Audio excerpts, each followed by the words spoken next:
Bedtime Biographies. Nikola Tesla, welcome back to Bedtime Biographies. Tonight, we're settling in with the story of a man who lit up the world without ever needing to see it by daylight. Nikola Tesla was a Serbian-American inventor and engineer born in 1856, a dreamer who spent his life chasing visions that most people thought impossible. He gifted us the alternating current that powers our homes and cities, designed wireless communication before anyone believed it could work, and spent his nights conducting experiments that seemed to belong more to science fiction than to science fact. He was a showman, a genius, and a man who never quite fit into the world he was changing. Tesla's life was extraordinary, not just for what he built, but for how he lived it. Born in a small village in the Austro-Hungarian Empire, he would go on to transform the modern world, working with partners and patrons, filling his laboratories with wild ideas and wilder experiments. He built the future with his hands and his mind, yet he died in relative obscurity, his legacy nearly forgotten until the world finally caught up with his thinking. So get yourself comfortable tonight. Dim the lights, settle into your pillows, and let's journey back to 1856, to the village of Smiljan, where one of history's greatest minds first opened his eyes. But first, I'd love to know, where in the world are you listening from tonight? And what time is it where you are? Let's begin. A Serbian child's spark. A Serbian child's spark in the summer of 1856, when the world still moved at the pace of horse and steam. A child was born into a family of priests and scholars in a small Serbian village. The place was Smiljan, a settlement tucked into the military frontier of the Austrian Empire, in a region that would one day be called Croatia. This corner of Europe held the kind of quiet that comes only from isolation, mountains, forests, and the steady rhythms of rural life. On the 10th of July, in this unremarkable village, there arrived a boy who would one day reshape the invisible forces that governed the modern world. His father, Nikola Tesla, was a man of the cloth and learning, an Orthodox priest of the Eastern Church. The Tesla family bore the weight of their faith and education with the solemnity of their generation. Milutin had chosen the priesthood as his calling, and he would have expected, in those early years, that his fourth child might follow a similar path. But Milutin's brother Josif had pursued a different route through knowledge. He was a lecturer at a military academy, a man who had devoted himself to teaching mathematics through carefully written textbooks.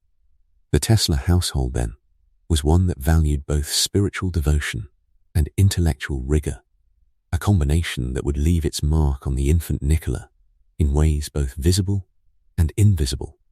The boy's mother, Georgina, carried a maiden name of Mandy and possessed talents that seemed to flow from her hands rather than from formal schooling. She had never received the structured education granted to the men in her world. No academy, no university, no classroom where she might have sat with a slate and stylus. Yet her mind contained wonders. She could memorize Serbian epic poems in their entirety, holding centuries of oral tradition within her memory as naturally as she breathed. She possessed an instinctive genius for making things. Homecraft tools and mechanical appliances emerged from her hands as though she understood, without instruction, how objects might be assembled to serve human need. It was this mother, Georgina Mandy, whom her son would credit, decades later, with the very capacities that would define his own life. An eidetic memory so precise it bordered on the miraculous, and a creative faculty that seemed to operate independent of training or apprenticeship. The boy was born fourth among 5 children, surrounded by siblings whose names history has largely forgotten, while Nikola's would eventually eclipse them all. In 1861, when he was still very young, and the world around him consisted only of the village of Smilen and the people who inhabited it, Nikola was sent to primary school. There, in those first years of formal learning, he encountered German, arithmetic, and religious instruction, the foundations of education for a child of his station. The curriculum was practical and modest, designed not to create innovators, but to produce literate, pious citizens of the empire. But in 1862, when Nikola was only 6 years old, the family relocated. His father, Milutin, had been assigned to serve as parish priest in Gospić, a larger town nearby, and the entire household undertook the migration that would characterize so much of the boy's early years: a restlessness, a constant movement, a life shaped by displacement and new surroundings. In Gospić, Nikola continued his education, progressing through primary school and into middle school, absorbing knowledge in the orderly way that schools dispense it. The towns and villages of the Austro-Hungarian frontier became the landscape of his childhood, a region of forests and mountains, of ethnic complexity and imperial administration, of a culture suspended between the Ottoman past and the European future. 8 years after his birth, in 1870, when Nikola had grown into a lean adolescent of 14 years, he departed again. This time, the destination was Karlovac, a town of greater importance, and his purpose was more serious. He enrolled at the Higher Real Gymnasium, a secondary school of some distinction, where instruction was conducted entirely in German. Here the curriculum shifted toward the scientific and technical, mathematics, languages, the natural world. It was in these classrooms that something awakened in the young Tesla, something that would prove to be his defining passion. His physics professor, whose name history has not fully preserved, conducted demonstrations. These were not mere explanations written on a blackboard or described in careful prose. They were experiments, performances of natural law made visible. The professor would create electrical effects, the generation of current, the passage of electricity through various materials, the mysterious phenomena that electricity produced. To the 14-year-old Nikola, watching these demonstrations with the intensity of which only adolescence is capable, these phenomena seemed to possess an almost mystical quality. They were, as he would later describe them, mysterious phenomena, and their mystery awakened in him an appetite that would never be fully satisfied. He wanted, with the kind of hunger that defines certain lives, to know more of this wonderful force. Electricity, that invisible power, became the object of his wondering attention. His teachers soon noticed that their student possessed an unusual facility. He could perform integral calculus in his head, solving complex mathematical problems without pen or paper. Without the visible working that proved a student's competence. His teachers, familiar with the ordinary patterns of student achievement, began to suspect that he was cheating, that such fluency with abstract mathematics must necessarily involve some deception or hidden advantage. But there was no cheating. The boy's mind simply operated at a velocity and with a precision that outpaced the mechanisms they had in place to evaluate it. He studied at the gymnasium for 3 years, and in 1873, at the age of 17, he graduated, having demonstrated an intellectual precocity that marked him as exceptional even among students of notable ability. After graduation, Nikola returned to Smiljan, that village of his birth, perhaps hoping to rest after years of study and displacement. But the body has its own claims, indifferent to the achievements of the mind. Sometime after his return, cholera found him, that terrible disease that swept through populations without discrimination, that could transform a vigorous young man into a wraith within weeks. Nikola fell ill, and the illness proved severe. He was confined to bed, his body weakened, fever and delirium becoming his constant companions. The family watched and waited through 9 months of sickness. There were times when death seemed not merely possible, but probable. The young man, brilliant as he was, lay at the threshold between continuation and oblivion. It was during these months of confinement and despair, when the outcome remained uncertain and the household existed in the shadow of loss, that something between his father and himself shifted. Nikola Tesla, who had harbored for his son the aspiration common among orthodox priests of his era, that Nikola might follow him into the priesthood, confronted the possibility that his son might die without fulfilling that vision. Some accounts suggest that in his desperation, Milutin made a promise. If Nikola recovered, if he could be returned to health and vigorous life, then the father would not insist on a clerical future. Instead, Nikola would be sent to the best engineering school available to study the mechanical and technical arts rather than theology. Whether this was a formal promise or simply the workings of a father's love confronting death, the effect was the same. It focused the boy's recovery toward a new purpose. And recover he did, slowly, gradually, his strength returning as if drawn back from some distant place. During his convalescence, confined still to bed, but no longer burning with fever, Nikola read. The precise titles escape certain record, but among them were the earlier works of Mark Twain, works of American humor and imagination that offered escape from the sick room, that transported the recovering adolescent to distant places and different possibilities. Here, perhaps, the young Serbian boy first encountered American writing, first absorbed the peculiar energy and optimism of American narrative. The coincidence is not without its poignancy. Twain, the American humorist, would be read by a Serbian boy who would one day become an American inventor, reshaping the electrical landscape of that distant country Twain had depicted. As his strength gradually returned and the fever released its grip, young Nikola's mind began to turn outward once more, beyond the confines of the sick room and the narrow horizons of convalescence.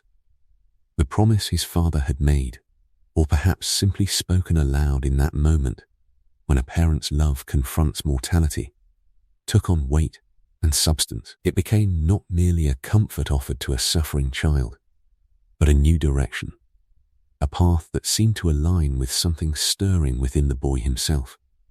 The priesthood, that ancient calling which had shaped his father's life and which had seemed, for so long, to be Nikola's inevitable destiny, receded now into the background. In its place, the prospect of engineering schools, of mechanical and technical arts, began to fill the recovering adolescent's imagination with possibilities he had perhaps not allowed himself to consider before. The recovery itself was neither swift nor complete in any dramatic sense. It proceeded in the slow, patient way that such things do, day by day. Each small improvement barely perceptible until, looking back, one could see how far the journey had carried him. His strength, which had been so thoroughly drained by the cholera, returned gradually, as if drawing itself up from some deep reserve within his young body. The fever that had burned so intensely, that had brought him near to death more than once, finally released him entirely. The bedridden months gave way to days when he could sit up, when the world beyond his window became something more than a distant blur seen through the haze of illness. During these months of recovery, when he remained confined to bed but no longer burning with the delirium of fever, Nikola discovered the solace and escape that books could offer. The precise titles of all that he read have not survived with certainty into the historical record, but among them were the earlier works of Mark Twain, that American humorist whose name would echo across the Atlantic with the peculiar vigor of American letters, carrying with it an optimism, an imaginative energy, quite different from the European literature the boy might otherwise have encountered. Here, in the confined space of his sick room, were stories of adventure and humor, narratives that transported the recovering adolescent far beyond the walls that held him, to distant places and to possibilities that seemed, in the fevered dreams of convalescence, almost within reach. The coincidence of this moment carries its own kind of resonance, one that might have seemed merely fanciful had it not actually occurred. A Serbian boy, recovering from cholera in a village in the Austro-Hungarian Empire, reading the works of an American writer. This was the beginning of a connection, perhaps even an unconscious affinity, between the young Tesla and the country that would one day become his adopted home.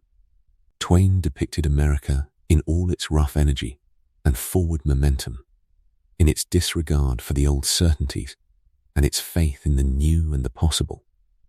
The boy reading these pages could scarcely have known that one day he would be among those who would fundamentally reshape America's relationship with electricity and power, that he would contribute to the very infrastructure that would make possible the world Twain had imagined and described. Yet in these months of recovery, something in Twain's depiction of American optimism and possibility may have touched something in the young Serbian reader, some spark of recognition or aspiration. It was during this period, as well, that the shape of Nikola's future began to crystallize with greater clarity. The promise his father had made was not merely a comfort to carry the boy through his illness. It was a commitment that would determine the course of his education and, ultimately, of his life. Rather than following the path laid out by centuries of family tradition, rather than entering the seminary and eventually the priesthood as his father had done, Nikola would be sent to study engineering and the technical sciences. This represented a significant departure from family expectation, though perhaps not as dramatic a one as it might have seemed. His uncle Joseph, after all, had been a lecturer at a military academy, a man educated in mathematics and the technical disciplines. There were strands in the family then that ran in this direction, strands that his father, in his wisdom or his love, chose to recognize and nurture rather than resist. The promise appears in the historical record with some degree of uncertainty as to its exact nature. Was it a formal, solemn pledge, the kind of vow a father makes before his priest or his God? Or was it something more subtle, the workings of a parent's mind as he contemplated the possibility that his son might not survive, and as he considered what he truly wished for his child if, by some mercy, he should recover? The precise character of the promise matters less, perhaps, than its effect. It focused the boy's recovery. It gave direction to his convalescence. It transformed his illness from a mere trial of the body into a moment that would redirect the course of his entire existence.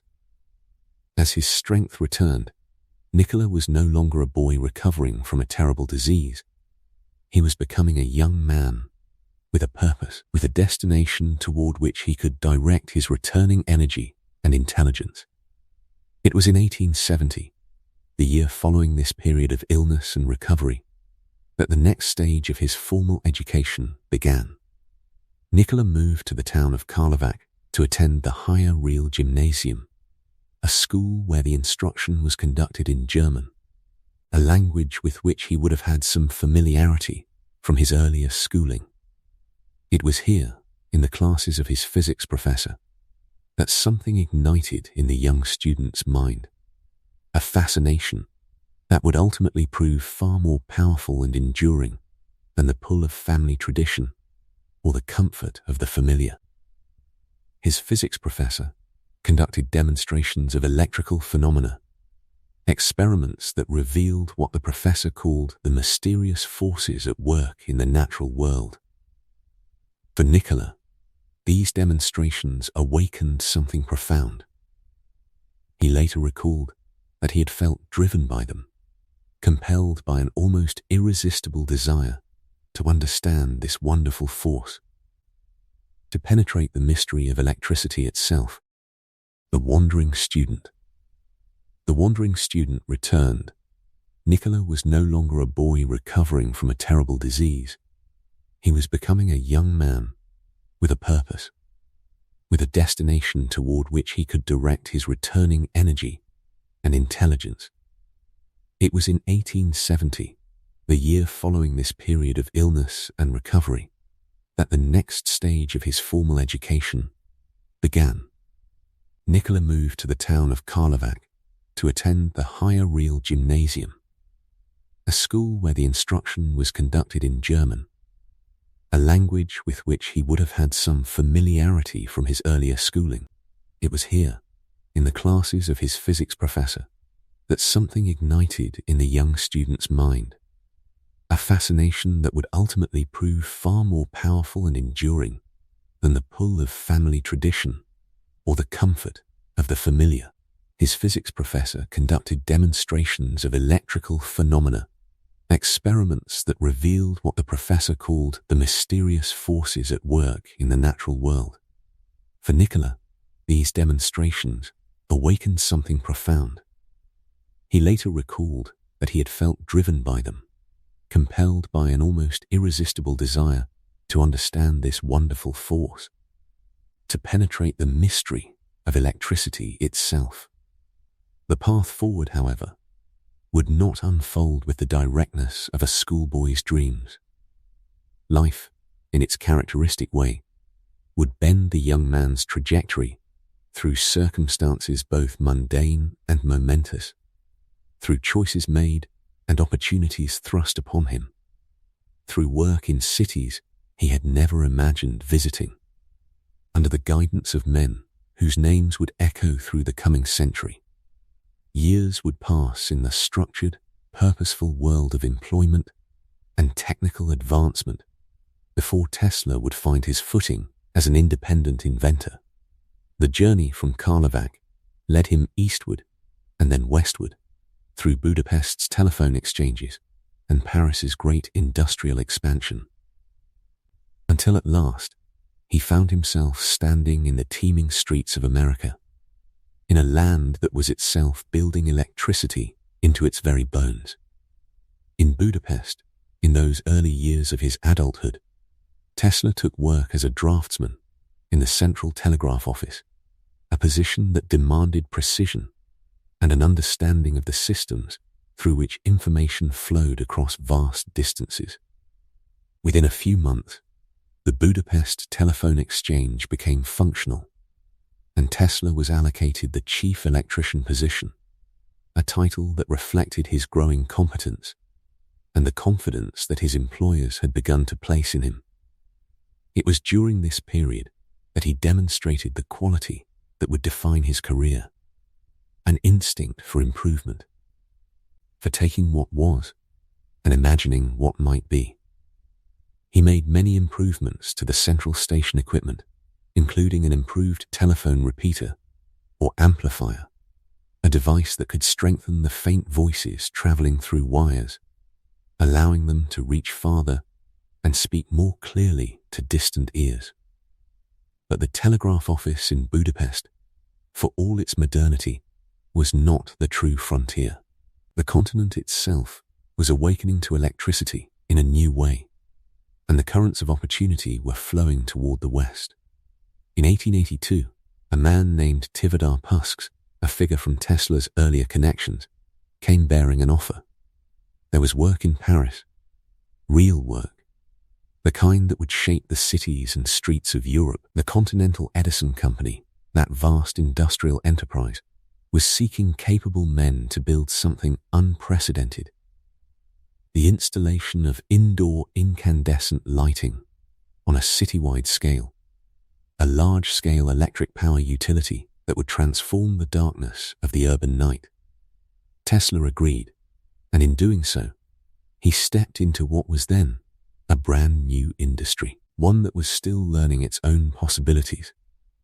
He arrived in Paris and took his place at the Société Électrique Edison, the division situated in the suburb of Ivry-sur-Seine, where his charge was to help oversee the installation of the lighting system itself. Here, in the practical urgency of construction and assembly, of making theoretical knowledge serve immediate needs, Tesla gained a great deal of hands-on experience in electrical engineering. He worked with dynamos and motors, with the actual machinery that converted energy from one form to another. And his mind, always restless with curiosity, absorbed the lessons of concrete reality.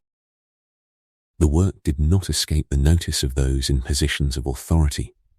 Management, observing the advanced knowledge he brought to his tasks, to his understanding of both engineering and physics, soon had him doing more than mere installation work. They began asking him to design improved versions of generating dynamos and motors, to apply his theoretical knowledge to practical problems.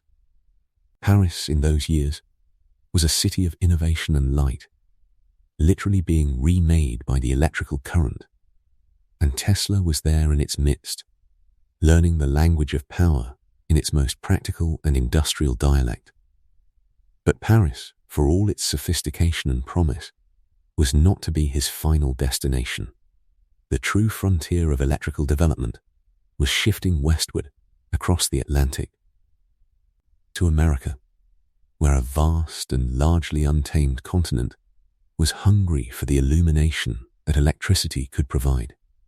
In 1884, an Edison manager named Charles Batchelor, who had been overseeing the Paris installation, was brought back to the United States to manage the Edison Machine Works, a manufacturing division situated in New York City. Batchelor, recognizing Tesla's value and his potential contribution to the ambitious American project, asked that the young engineer be brought to the United States as well. In June of 1884, Tesla emigrated. He left behind the ordered streets of Paris and the careful French methods of engineering, and he began working almost immediately at the Machine Works on Manhattan's Lower East Side. The factory itself was an assault on the senses, overcrowded, filled with the sound of machinery and human labor, the air thick with industrial heat. It was a shop with a workforce of several hundred machinists, laborers, managing staff, and 20 field engineers, all struggling with the task of building the large electric utility that New York City was demanding. It was not, perhaps, the grand or orderly environment that a young man of Tesla's education might have imagined, but it was real, it was urgent, and it was where the future was being constructed. Here, in this crowded workshop, Tesla found himself doing much the same work he had done in Paris, troubleshooting installations, working on improving generators, applying his knowledge to the practical problems that arose constantly in the construction of a great electrical infrastructure. The city itself was still learning how to hold electricity, still discovering how to use this force without causing fires or danger. Every day brought new challenges, new problems to solve, new opportunities to demonstrate competence and ingenuity. Chapter 2. The wandering student. Yet within this crucible of practical necessity, Tesla's relationship with the venture and the man who had brought him to America would begin to fray. Historian W. Bernard Carlson notes that Tesla may have met company founder Thomas Edison only a couple of times during his tenure. One such encounter became lodged in Tesla's memory with particular clarity. After staying awake through an entire night to repair damaged dynamos aboard the ocean liner SS Oregon, Tesla encountered both Batchelor and Edison in the workshop. Edison, observing the young man's haggard appearance, could not resist a quip about their Parisian engineer being out all night. When Tesla explained the nature of his labor, that he had indeed spent the hours of darkness restoring the ship's electrical machinery, Edison turned to Batchelor with evident approval, remarking simply that this is a damned good man. It was perhaps the closest Tesla would come to recognition from the man whose name adorned the company. Among the projects assigned to Tesla was the development of an arc lamp-based street lighting system. Arc lighting represented the most popular form of street illumination of the era, yet it demanded high voltages and proved fundamentally incompatible with the Edison Company's signature low-voltage incandescent system.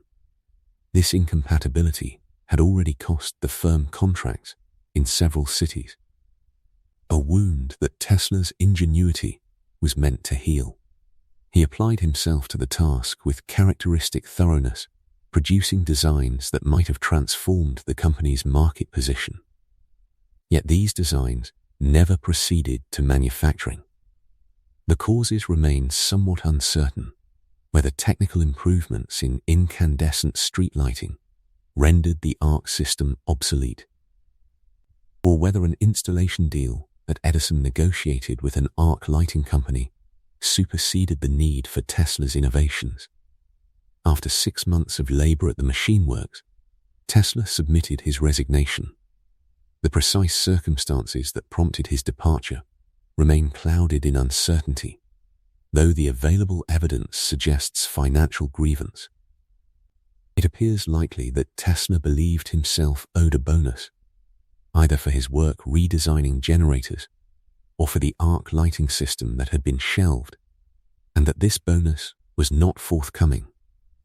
The Edison Company and Tesla had crossed swords before over unpaid compensation he felt he had earned. In his later autobiography, Tesla recounted that the manager of the Edison Machine Works had offered him a substantial bonus of $50,000 to design 24 different types of standard machines, only for the offer to prove, in his bitter estimation, a practical joke. Some versions of the story that circulated afterward attributed the reneging directly to Thomas Edison himself, adding a quip about Tesla's misunderstanding of American humor. The sum mentioned in these accounts has puzzled later observers. For such an amount, equivalent to nearly $1,700,000 in modern currency, seems implausibly large given that Charles Batchelor, the machine works manager, was known for his parsimony with wages, and the company itself appears not to have possessed such liquid capital. Whatever the exact nature of the dispute, Tesla's own diary provides only the most austere record of the affair, a note he scrawled across 2 pages covering the dates from December 7th, 1884 through January 4th, 1885, reading simply, "Goodbye to the Edison Machine Works." The rupture with Edison marked a turning point. Tesla emerged from the machine works without the financial security or professional endorsement that might have eased his path forward. Yet, he did not remain idle. Soon after his departure, Tesla began work on patenting an arc lighting system, possibly the very design he had developed at Edison that had been shelved. In March of 1885, he engaged the services of patent attorney Lemuel W. Serrell, the same legal counsel Edison himself employed, seeking guidance in the patent submission process. It was through Serrell that Tesla's fortunes appeared to shift. The attorney introduced him to 2 businessmen of apparent means, Robert Lane and Benjamin Vail. These men were sufficiently impressed by Tesla's vision and technical capabilities that they agreed to finance an arc lighting manufacturing and utility company to be established under Tesla's name. The Tesla Electric Light and Manufacturing Company was born from this arrangement. and Tesla devoted the remainder of 1885 to securing the necessary patents, which included designs for an improved direct current generator, marking his first patents issued in the United States, and to constructing and installing the system in Rahway, New Jersey. For a time, it seemed that Tesla's fortunes had stabilized. The utility began operations in 1886, a tangible achievement in the material world. Yet the promise proved illusory. Lane and Vail had displayed little genuine enthusiasm for Tesla's more visionary ideas. His concepts for new types of alternating current motors and electrical transmission equipment held no appeal for them. Once the utility was functioning adequately, the investors made their priorities clear. They concluded that the manufacturing division of the business was too competitive an arena in which to operate profitably. They opted to abandon Tesla's company entirely, reforming themselves as a simple electric utility company and leaving the inventor with nothing. More painfully still, Tesla lost control of the patents he had labored to create, having assigned them to the company in exchange for stock that now proved worthless. He found himself cast back into indigence, forced to accept whatever work he could obtain, various electrical repair positions, and eventually labor as a ditch digger, earning $2 per day for exhausting physical work far removed from the realm of scientific inquiry. Years later, reflecting upon this period of hardship in 1886, Tesla would write with evident bitterness of the cruel irony that attended his circumstances. My high education in various branches of science, mechanics and literature seemed to me like a mockery. It was a nadir, a moment when the promise of the new world had curdled into disappointment and deprivation. Yet this darkness too would pass. Late in 1886, Tesla's situation underwent another transformation. He encountered two men whose judgment and capabilities would prove far more suited to the promotion of his talents than Lane and Vail had been. Alfred S. Brown held the position of superintendent at Western Union, a man with deep connections throughout the electrical industry. Charles Fletcher Peck was a New York attorney with considerable experience in the intricate work of establishing companies and shepherding inventions through the patent process toward financial success. Both men recognized in Tesla something of genuine value. Based upon his emerging ideas for electrical equipment, including a thermomagnetic motor concept that had begun to crystallize in his thinking, they agreed to provide him with financial backing and to assume responsibility for the management and promotion of his patents. In April of 1887, the three men formed the Tesla Electric Company, establishing an arrangement by which the profits arising from patents would be distributed equally among them in thirds, 1 share to Tesla, 1 share to Peck and Brown jointly, and 1 share reserved for the continued development and refinement of new technologies. The partners secured for Tesla a laboratory at 89 Liberty Street in Manhattan, a proper workspace where he could pursue his experiments unencumbered. Here, at last, he possessed the facilities and the support necessary to engage in sustained research. He devoted himself to the improvement and development of new varieties of electric motors, generators, and associated devices, work that had been foreclosed to him during the years of manual labor.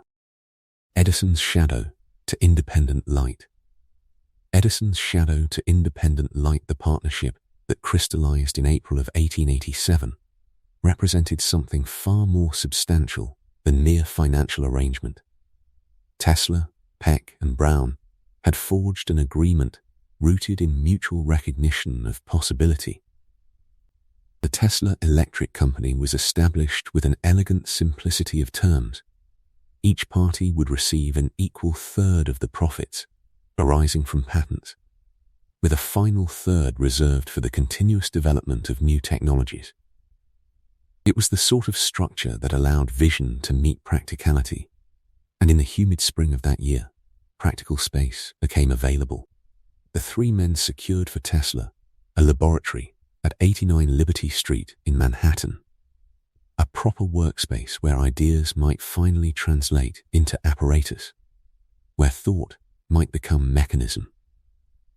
This laboratory represented a threshold. After years of grinding manual labor, of exhausting days spent in machine shops and on construction sites, Tesla possessed at last the facilities and the financial support necessary for sustained research. He devoted himself with characteristic intensity to the improvement and development of electric motors, generators, and the associated devices that had haunted his imagination.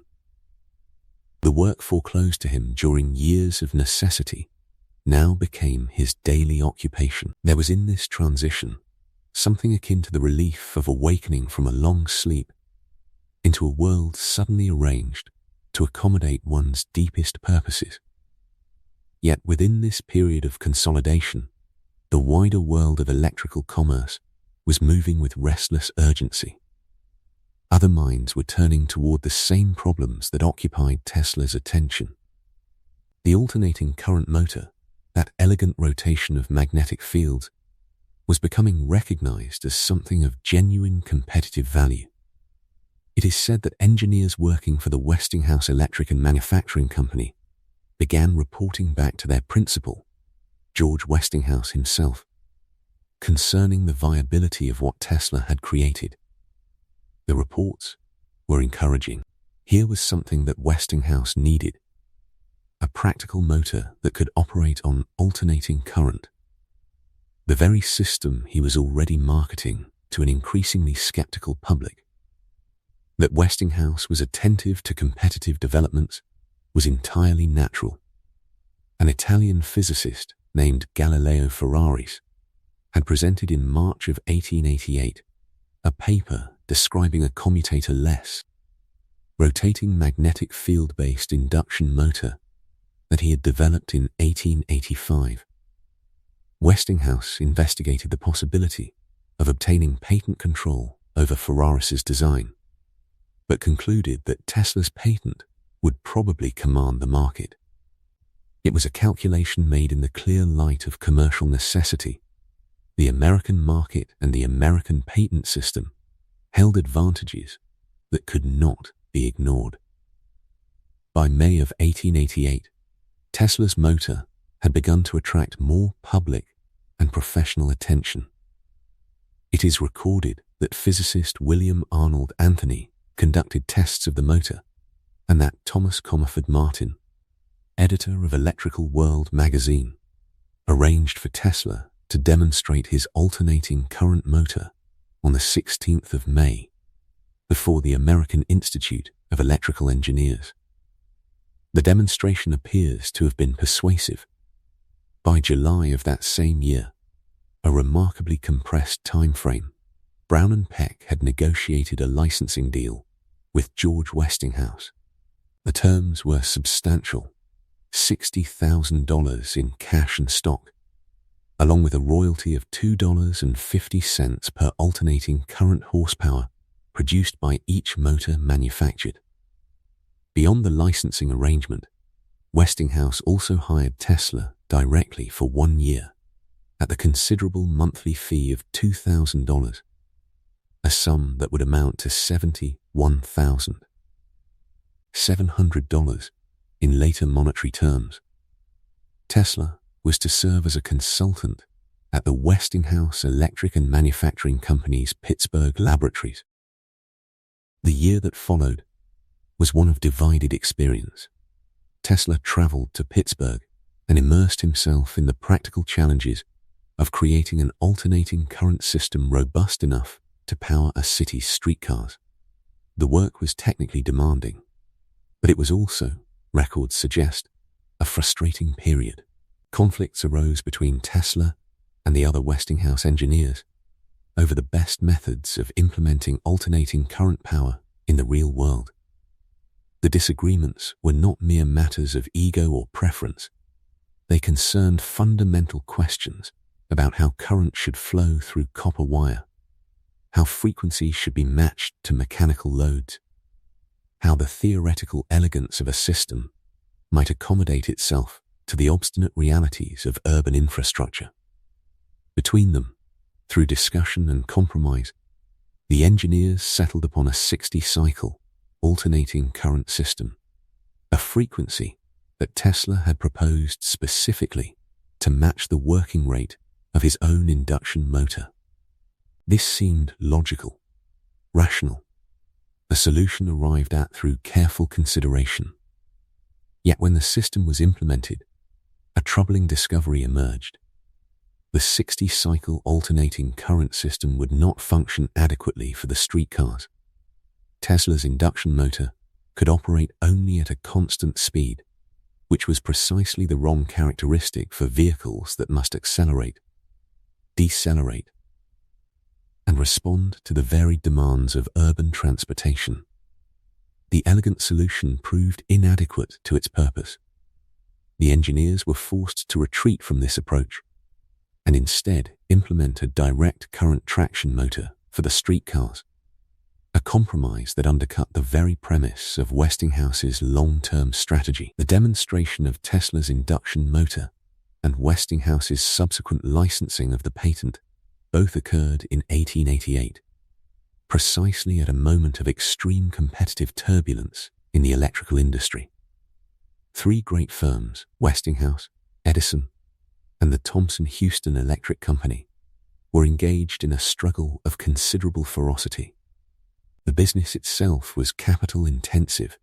It demanded constant investment, constant expansion, constant technical innovation. At the same time, these three companies were financially undercutting one another in an effort to secure market dominance.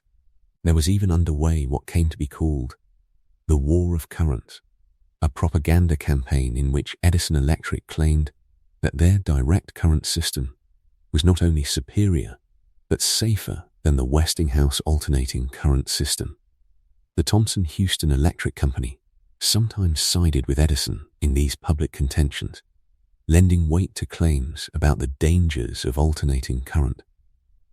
In such an environment, capital was scarce and attention was divided. Westinghouse, though he possessed the patent rights to Tesla's motor and polyphase system, did not immediately possess the cash or the engineering resources to develop these innovations on the scale they would require. The motor remained in a state of incompleteness. It would require further refinement, further experimentation, further investment before it could become a practical industrial tool. Then came the financial catastrophe.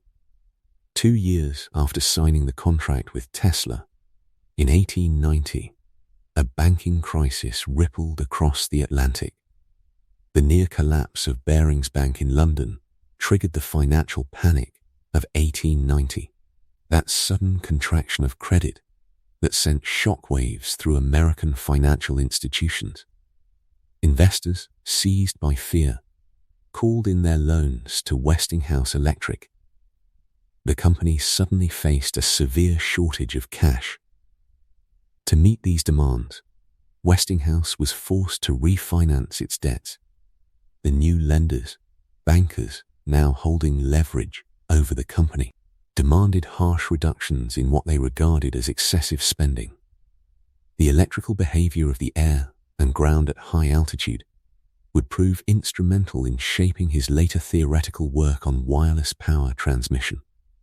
Tesla kept extensive notes during his Colorado Springs period, documenting his observations and calculations with meticulous care. He recorded measurements of the Earth's electrical potential and phenomena he believed demonstrated the feasibility of transmitting power wirelessly through the ground itself. The work at Colorado Springs consumed Tesla's resources at an accelerating pace. The scale of the experiments demanded increasingly large coils and more powerful equipment.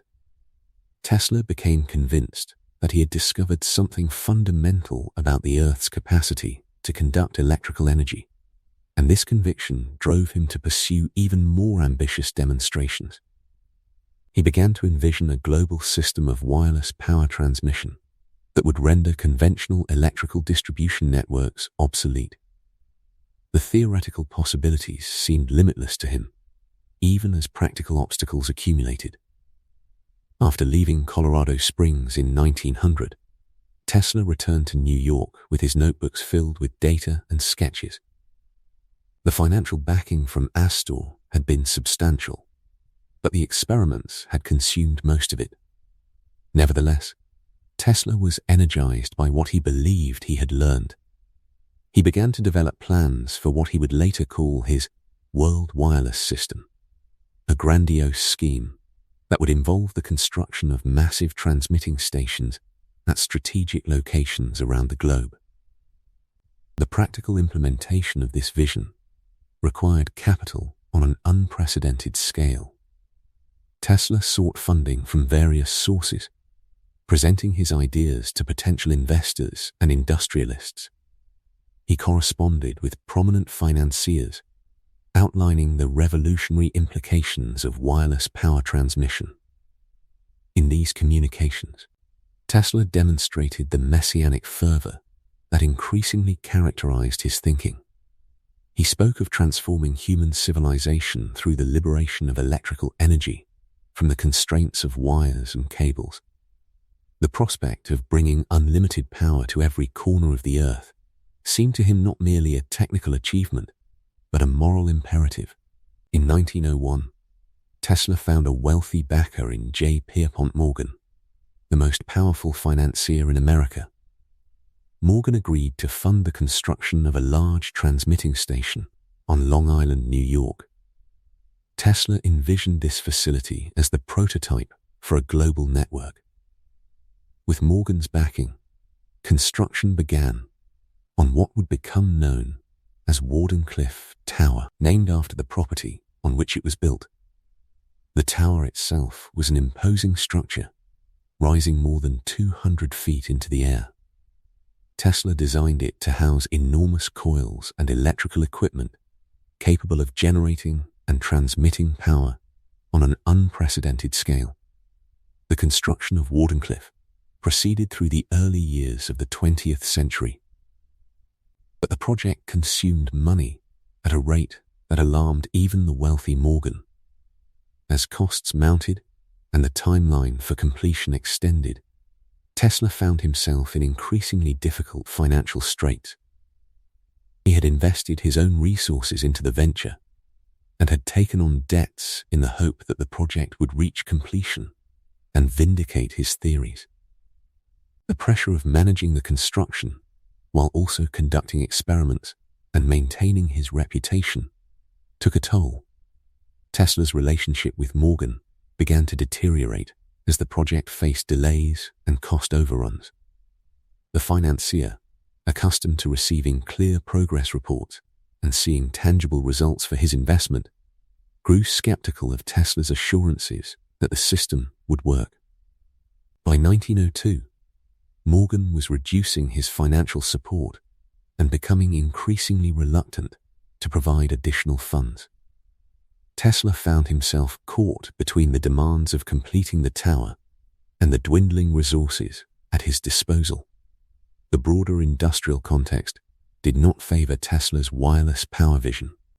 The electrical industry had already settled into a pattern of building centralized generating stations connected to customers through a network of wires and distribution systems.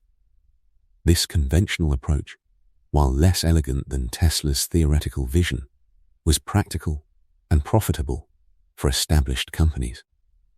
The utilities that had invested in wired distribution had no incentive to support a technology that would render their infrastructure obsolete. General Electric and other major corporations viewed wireless power transmission as a threat rather than an opportunity. During this period of financial struggle, Tesla continued to pursue other lines of investigation. he conducted experiments on the effects of electrical currents on living organisms, explored theories about the nature of gravity and the structure of matter, and developed ideas about mechanical oscillation and resonance. These diverse interests reflected both the breadth of Tesla's intellect and, perhaps, a tendency to dissipate his focus across too many ambitious projects simultaneously. The early years of the 20th century saw Tesla moving among several laboratory spaces in New York as his financial situation fluctuated. He maintained the visibility in scientific and engineering circles that his earlier successes had earned, but his status had shifted subtly. Where once he had been the celebrated inventor whose motors and polyphase systems were transforming industry, he was now increasingly viewed as a brilliant but erratic figure, pursuing impractical schemes. The gap between his theoretical aspirations and practical achievements was widening, and this discrepancy gnawed at his sense of vindication. The question of his legacy began to take on greater urgency in his own mind. Tesla had achieved remarkable things in the 1880s and early 1890s, innovations that had fundamentally altered the course of electrical development. Yet he sensed that these accomplishments were being attributed to others, or diminished in the public understanding. Westinghouse and Edison received credit that Tesla believed should have been his. The polyphase system, which he regarded as his greatest contribution, was increasingly referred to in ways that obscured his central role in its development. These grievances, whether justified or exaggerated, accumulated in Tesla's consciousness and shaped how he viewed his position in the scientific and industrial world. The wireless dreamer. The wireless dreamer. By the early months of 1893, Tesla's world was experiencing a peculiar shift, one that would occupy his thoughts with increasing intensity as the decade advanced. The polyphase system that had emerged from his laboratory work was now being repackaged, refined, and marketed by others.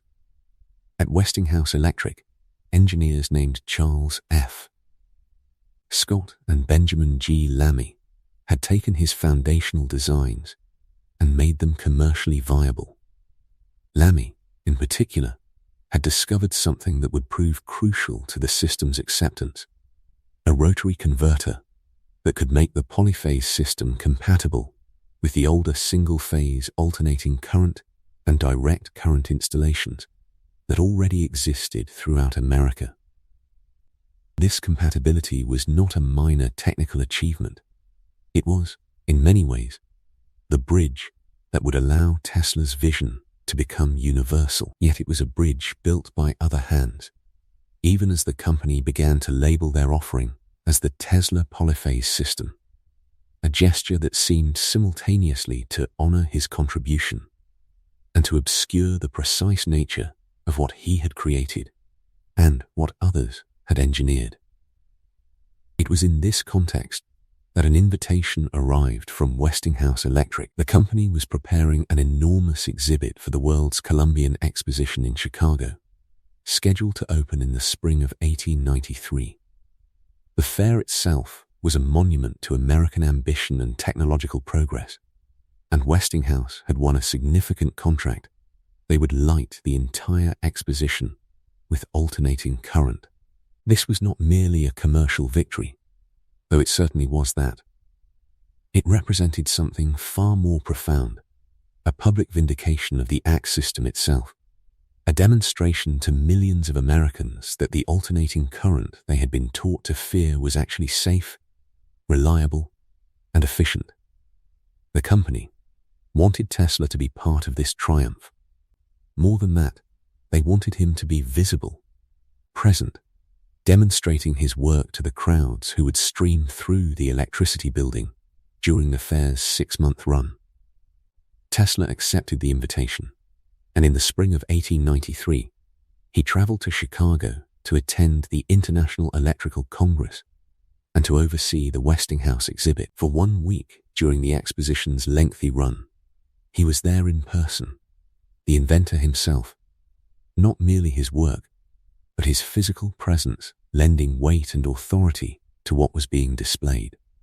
The exhibit devoted considerable space to various models and forms of his induction motor, those elegant devices that embodied his principle of the rotating magnetic field. To help visitors understand how such a thing was possible, Westinghouse arranged a series of demonstrations. Among these was the famous egg of Columbus, a copper egg that would spin and stand upright, driven by the two-phase coil found within an induction motor. It was a theatrical demonstration, yes, but it was also profound in its simplicity. Anyone could see the principle at work, could watch the invisible magnetic field exert its force, could understand without equations or lengthy explanations how electromagnetic rotation might be achieved. Yet it was another exhibit, one that existed in dimmer circumstances, that perhaps best captured Tesla's own preoccupations in that moment. A specially darkened room had been prepared where Tesla demonstrated his wireless lighting system. This was not new to him. He had shown these experiments throughout America and Europe. But here, in this shadowed chamber before crowds of fairgoers, he created an effect that was undeniably striking. High voltage, high frequency alternating current passed through specially designed gas discharge lamps caused them to glow with an ethereal luminescence, their light emanating from no visible wire, no perceptible connection. The lamps hung in the air, unattached, illuminated by invisible forces. For Tesla, this was more than entertainment, more than a demonstration of technical skill. It was proof of a principle he had long held dear, that wireless transmission of energy was possible, that the ethereal forces of electricity could be liberated from their bonds to copper and iron.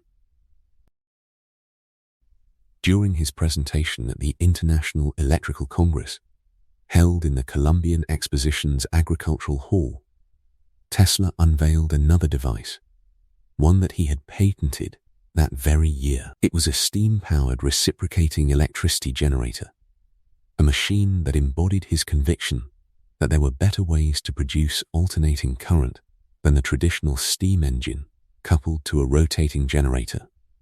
In his device, steam was forced into an oscillator and rushed out through a series of ports, the pressure pushing a piston rhythmically up and down. This piston was attached to an armature surrounded by magnetic coils, and as the armature vibrated at high speed, it produced an alternating magnetic field that induced an alternating electric current in the wire coils positioned nearby. The elegance of the concept lay in its elimination of complexity. No complicated gearing, no intricate mechanical systems.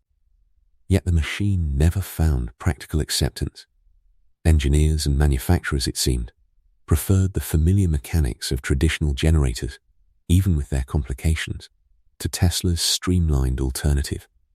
The gap between his theoretical insights and the willingness of the industrial world to adopt them was becoming evident. More immediately consequential than this experimental generator, however, was a consultation that emerged from the fair itself. Edward Dean Adams, who headed the Niagara Falls Cataract Construction Company, was grappling with a significant engineering problem. His company had begun the ambitious project of harnessing the power of Niagara Falls, but a fundamental question remained unresolved. What system would be best to transmit the electrical power that would be generated at the falls to distant cities? Over several years, various American and European companies had submitted proposals: two-phase alternating current, three-phase alternating current, high-voltage direct current, compressed air. Each had its advocates, its theoretical merits, its champions. Adams reached out to Tesla and asked him to survey the landscape, to offer his expert judgment on which system would prove most reliable and effective. Tesla's response was clear and specific. He advised Adams that a two-phase alternating current system would be the most reliable approach. Moreover, he pointed to the demonstration that Westinghouse was conducting at the Columbian Exposition itself, where they were operating a two-phase alternating current system to light incandescent bulbs. This was not mere theoretical knowledge. It was current practice, proven in the real world before hundreds of thousands of fair visitors. Adams was persuaded, based partly on Tesla's advice and partly on Westinghouse's successful demonstration. The Niagara Falls Cataract Construction Company awarded a substantial contract to Westinghouse Electric to design and build a two-phase alternating current generating system at the falls. At the same time, a separate contract was awarded to General Electric to construct the alternating current distribution system that would carry the power from the falls to the cities that waited for it. In this moment, Tesla was exerting genuine influence on the shape of American industry. His judgment had been sought and honored. His advice was directing millions of dollars of investment, and yet, even as these honors accrued to him, there was a subtle dissonance. The advice he gave was sound, his expertise undeniable, but he was not the one who would build what he recommended. He was not the chief engineer, not the implementing authority. He was the consulted sage, the validator of others' work. The distinction, though subtle, would matter increasingly to a man of Tesla's sensibility. The year 1895 brought recognition of another sort, one that seemed to promise greater autonomy and control over his own work. Edward Dean Adams, who had been impressed by what he observed when he toured Tesla's laboratory, agreed to help establish the Nikola Tesla Company. This venture was to be a repository for his patents, a vehicle for developing and marketing both his existing inventions and new creations that might emerge from his continued experimental work. Alfred Brown, who had collaborated with Tesla in earlier years and had brought along patents that had been developed under the earlier Peck and Brown partnership, signed on to the enterprise. The board was filled out with William Birch Rankine and Charles F. Coney, men of standing and financial capacity. Here, at last, seemed to be a structure that would allow Tesla to direct his own innovations toward the marketplace without the intermediaries and compromises that had marked his relationships with Westinghouse and Edison. It was on the 13th of March, 1895, that this hopeful arrangement received a devastating blow. The building on South Fifth Avenue that housed Tesla's laboratory caught fire. The flames started in the basement, in the subterranean depths of the structure, but their intensity was extraordinary. They climbed through the floors, and by the time the fire had run its course, Tesla's laboratory on the 4th floor had not merely burned, it had collapsed entirely into the 2nd floor below, a ruin of ash and twisted metal. With the laboratory went much of what Tesla had created and preserved over years of work. Models that had been displayed at the Columbian Exposition, demonstration pieces that embodied his concepts, early notes and research materials, the physical traces of his experimental investigations, all of it consumed in the flames. When reporters came to interview him in the aftermath of the disaster, Tesla was too overwhelmed to offer much reflection. "I am in too much grief to talk," he told them. "What can I say?" The fire set back his ongoing projects, forced him to begin again, and served as a reminder of the precariousness of his position. For all his renown, his influence, his contributions to the electrical age, his work existed in a state of vulnerability. A moment of fire could destroy what years of effort had created. The loss was both material and psychological. A setback to his experiments, certainly, but also a wound to his sense of forward progress, to the momentum he had been trying to build. Yet even as he was dealing with the aftermath of this catastrophe, Tesla's mind was already turning toward new investigations. In the preceding months, even before the fire, he had begun to notice something troubling in his laboratory. Certain photographic films that he was using in his experiments were becoming damaged, marked by strange patterns that he could not immediately explain.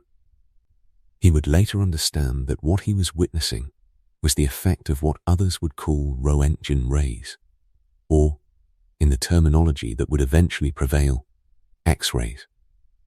The phenomenon was not yet universally known or understood, but Tesla, working with Crookes tubes, cold cathode electrical discharge tubes that produced high-energy radiation, was beginning to encounter evidence of its reality. This understanding of these mysterious radiations came at a moment of remarkable professional transition for Tesla.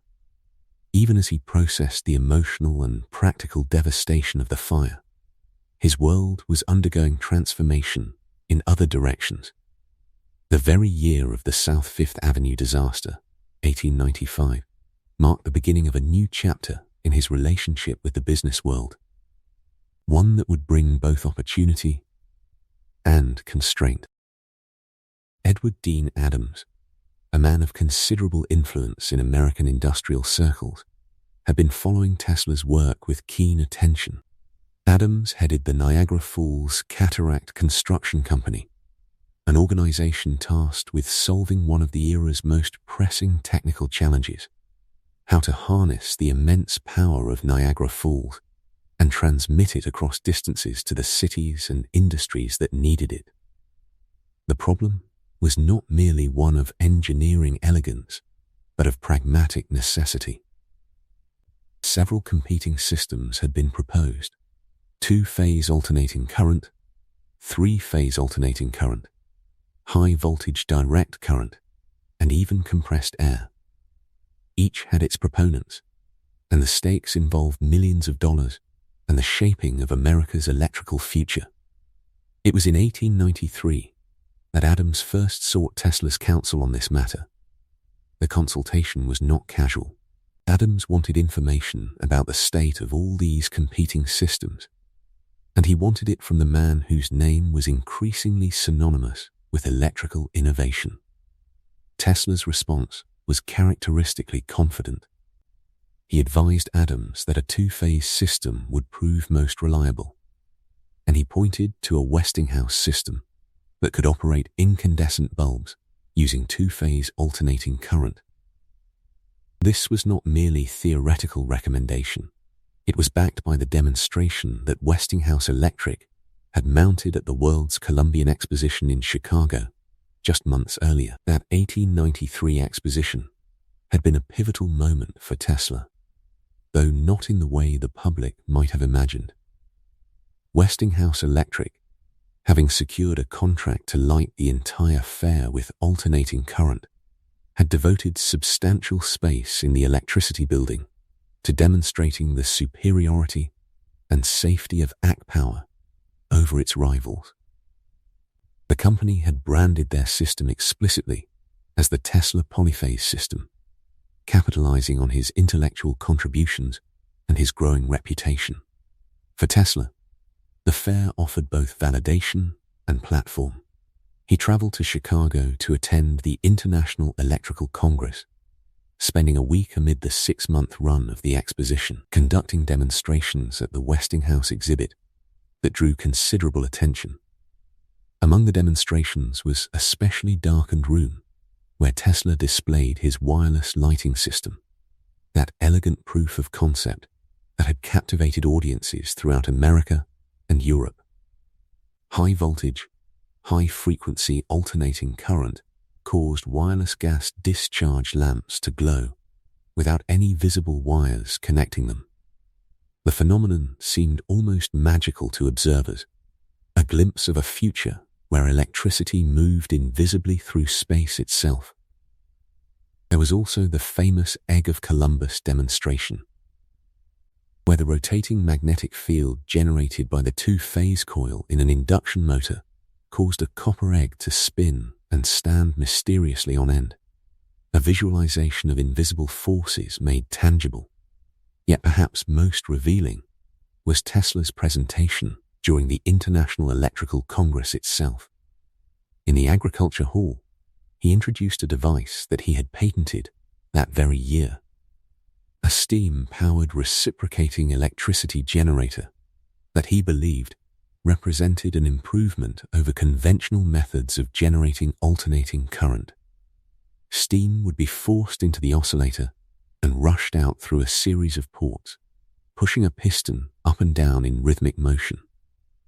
The piston was attached to an armature, and as it vibrated at high speed, the magnetic field it generated would induce alternating electric current in the adjacent wire coils. The elegance of the design lay in its simplification.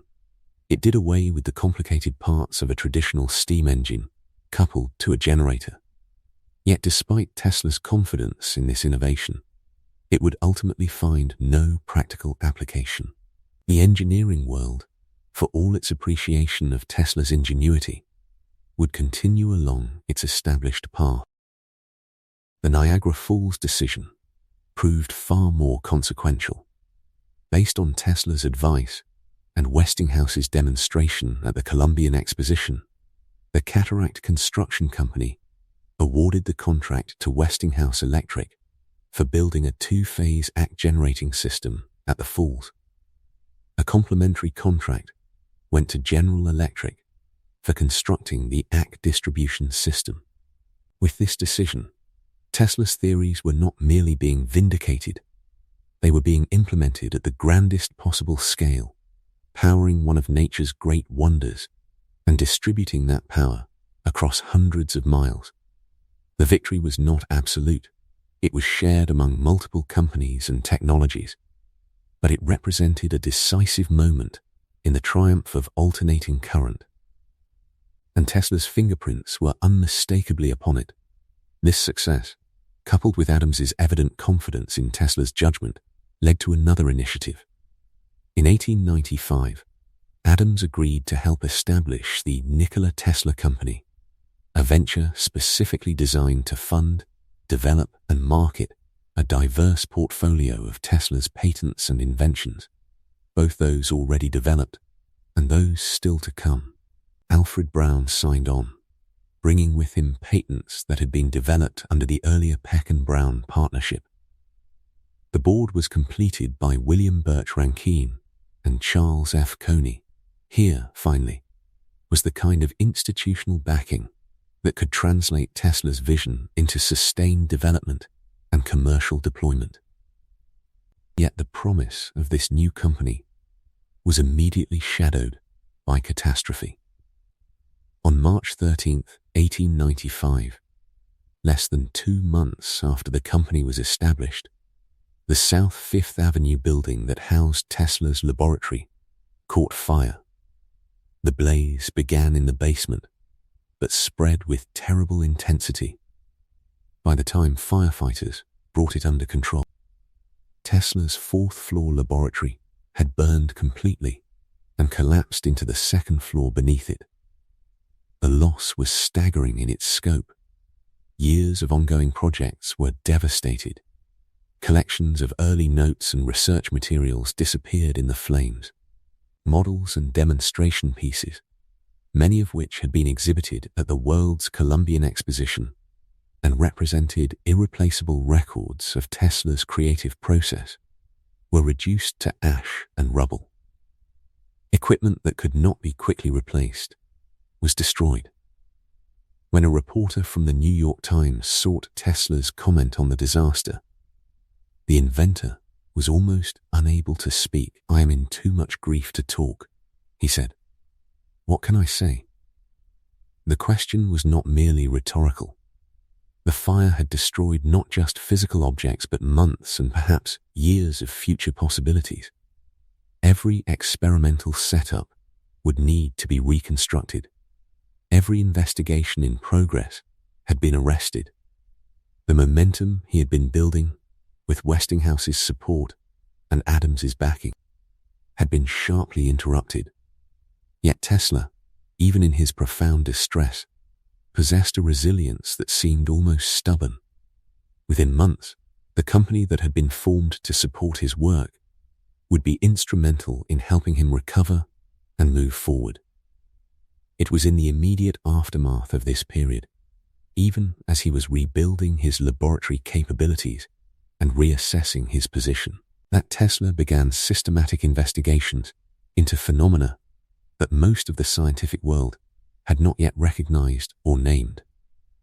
The damaged photographic films he had observed in his laboratory before the fire, those mysterious patterns and darkened areas that could not be explained by conventional exposure, now took on new significance. As the year 1894 progressed into 1895 and beyond, as word spread through scientific circles of experiments being conducted in Europe, Tesla began to understand what he was witnessing. These were the effects of penetrating radiation, what Wilhelm Röntgen would announce to the world as X-rays in December 1895, but which Tesla had already begun to encounter and investigate using his Crookes tubes. The intersection of Tesla's work with this emerging field of radiation research occurred almost by accident, as his wireless lighting experiments and high-frequency electrical investigations brought him into contact with phenomena whose nature was still largely mysterious. Working with cold cathode electrical discharge tubes, the Crookes tubes, and related apparatus, Tesla found himself at the frontier of a new experimental domain. He may even have inadvertently captured an X-ray image before Röntgen's announcement when he attempted to photograph the writer Mark Twain, illuminated by a Geissler tube, an earlier type of gas discharge apparatus. The image that resulted captured only the metal locking screw on the camera lens, a tantalizing hint of the penetrating radiation that was passing through flesh, but being stopped by metal. It was a glimpse of a new world of invisible light that would occupy a significant portion of his attention for years to come.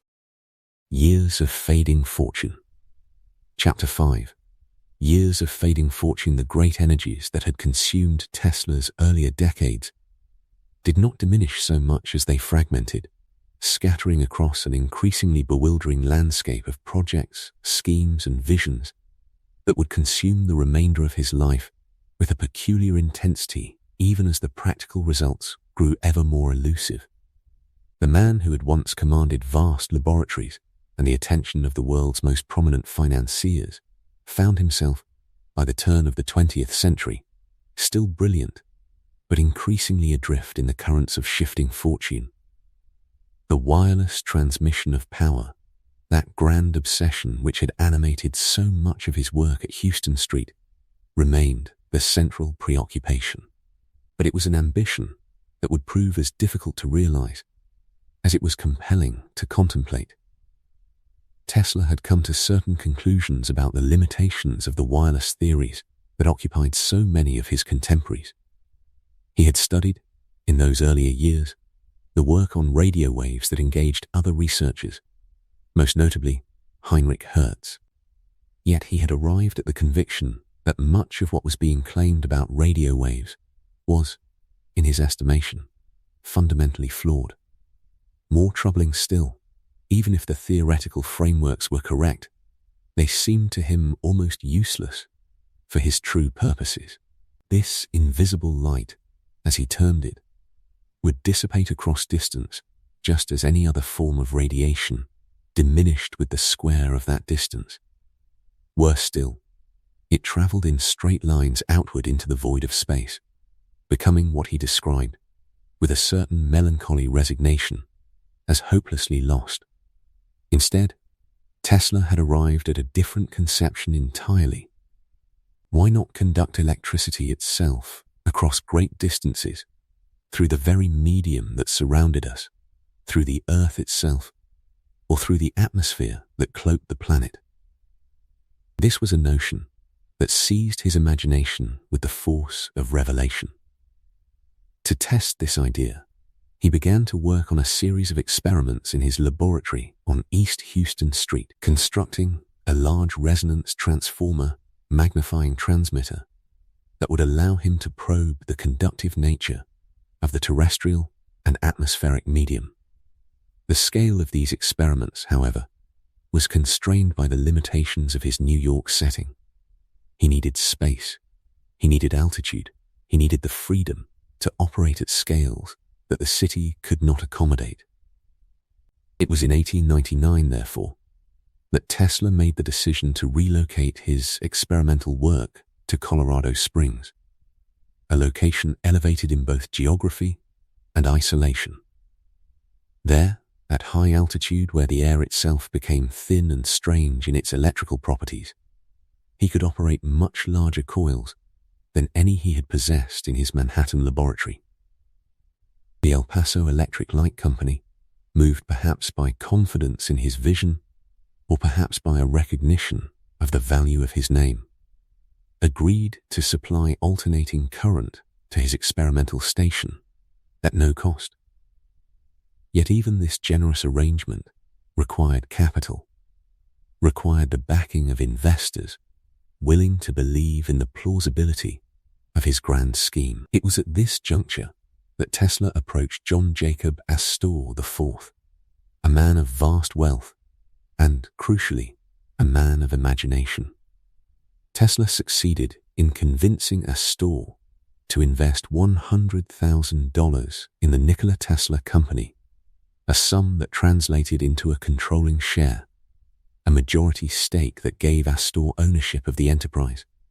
In return, Astor received the title of principal shareholder and, perhaps, the satisfaction of participating in what might become one of the most significant technological achievements of the age. With this funding secured, Tesla departed for Colorado in 1899, carrying with him the weight of enormous expectation and the exhilaration of renewed purpose. Upon his arrival, he greeted the local newspaper reporters with characteristic boldness and vision. He spoke of his plans to conduct wireless telegraphy experiments, to transmit signals from Pikes Peak, that great mountain that rose above the city, all the way across the continent and the Atlantic Ocean to Paris. It was a claim of such audacity that only Tesla could have made it with apparent earnestness, and only a man of his demonstrated accomplishments could have caused newspapermen to listen with something approaching credibility. The station that Tesla established in Colorado became a landscape of extraordinary machinery. He constructed a large coil that operated in the megavolts range, producing electrical discharges of almost incomprehensible power. The effects were visible and audible to anyone within miles of the installation. Artificial lightning streaked across the sky with all the violence of a natural storm, accompanied by thunder that shook the buildings and rattled the windows of nearby structures. These discharges extended, at their most powerful, to lengths of 135 feet, fantastic bolts of electricity that crackled through the thin mountain air. The power was so great, the effects so total, that on at least one occasion, the machinery itself could not withstand the forces it generated. The generator in El Paso, some distance away but still connected to the circuit, was inadvertently burned out by one of these experiments, plunging the city into darkness and bringing the local power company to the verge of apoplexy. Such were the consequences of Tesla's ambitions, yet it was not merely the production of these dramatic electrical phenomena that occupied his scientific attention. Rather, it was the observations he made of the electronic noise accompanying lightning strikes, the electromagnetic signals generated by these vast electrical discharges, that directed his thinking along new and, as it would prove, mistaken paths. These signals, as he studied them with his sensitive receivers, led him to a conclusion that revealed the complex interplay between experimental acumen and theoretical error that sometimes characterized his later work. From his observations of natural lightning, Tesla concluded that he might be able to use the entire globe of the Earth itself as a conducting medium for electrical energy, to make of the planet a great resonant cavity through which electrical oscillations could be transmitted from point to point. This grand vision occupied much of his time and thought during his Colorado residence. But it was not the only phenomenon that captured his attention. In the course of his work with his receivers and transmitters, Tesla observed signals whose origin puzzled him considerably. These were unusual electromagnetic disturbances, patterns that appeared to embody something more than mere natural noise. As he contemplated their source, Tesla became convinced, or at least began to suspect, that he might be receiving communications from beyond the terrestrial sphere. In December of 1899, he mentioned these observations in a letter to a reporter, and again in December of 1900, he wrote to the Red Cross Society concerning these mysterious signals. The newspaperman, ever eager for a sensational story that might capture the public imagination, seized upon his comments with enthusiasm and drew the conclusion that seemed most dramatic. Tesla was hearing signals from Mars. When Tesla himself addressed the matter more fully, in an article that appeared in Collier's Weekly on February 9th, 1901, under the title Talking with Planets, he elaborated on what he had observed. He acknowledged that it had not been immediately apparent to him that he was receiving signals that bore the marks of intelligent control and deliberate transmission. He had remained open to multiple possibilities regarding their origin. The signals, he suggested, could have emanated from Mars, or from Venus, or indeed from some other planet in the solar system. It was a moment of genuine wonder in Tesla's life, a brief opening to the possibility that his experiments had pierced not merely the secrets of terrestrial physics, but had extended his reach across the vast distances of space itself.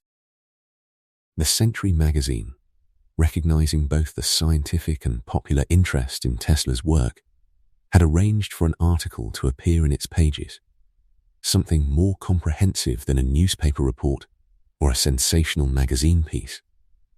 A photographer was dispatched to Colorado to document the laboratory and its operations. The resulting article, titled The Problem of Increasing Human Energy, appeared in the June 1900 edition of the magazine. In it, Tesla explained the theoretical superiority of the wireless system he envisioned, the manner in which it would operate, and the advantages it would offer over the existing systems of telegraph and telephone. Yet the article, as it finally took shape, became something more philosophical than purely scientific in its character.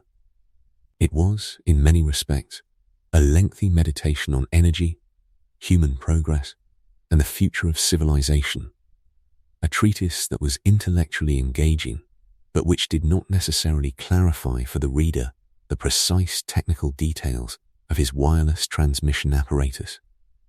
It was, in short, very much in keeping with Tesla's tendency to elevate his technical work into a broader philosophical and almost spiritual context. The reception of the Century magazine article, though intellectually satisfying to Tesla himself, did little to advance his practical standing in the eyes of potential investors. The philosophical tenor had perhaps been unavoidable, given the breadth of his thinking and his inclination to see each technical achievement as part of a grander design.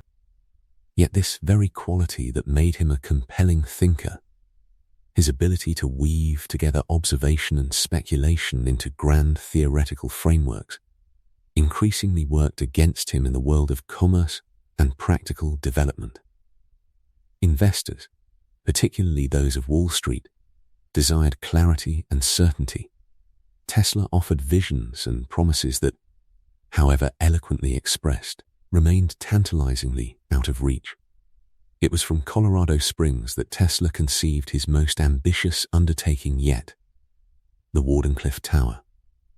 The experiments conducted in that high-altitude laboratory, with its massive coils producing spectacular artificial lightning and its peculiar observations of electrical phenomena, had crystallized in his mind into a concrete plan. He would build a facility on Long Island that would serve as the central transmitting station for a system of wireless power transmission that would girdle the globe. The very boldness of the conception was both its strength and, as it would prove, its fatal weakness. Tesla's courtship of potential backers became a deliberate and sustained campaign. He moved through the finest establishments of Manhattan with the precision of a man who understood that wealth responds not merely to technical merit, but to presentation and social grace. The Waldorf Astoria's Palm Garden became his stage, where he entertained the city's most promising financiers, the Players Club and Delmonico's, those temples of refined Manhattan society. Played host to his careful explanations of what wireless transmission would mean for human civilization. He spoke not of profits alone, though those figured in his calculations, but of the transformative potential of his system, how it would revolutionize communication and power distribution, making the world smaller and more connected.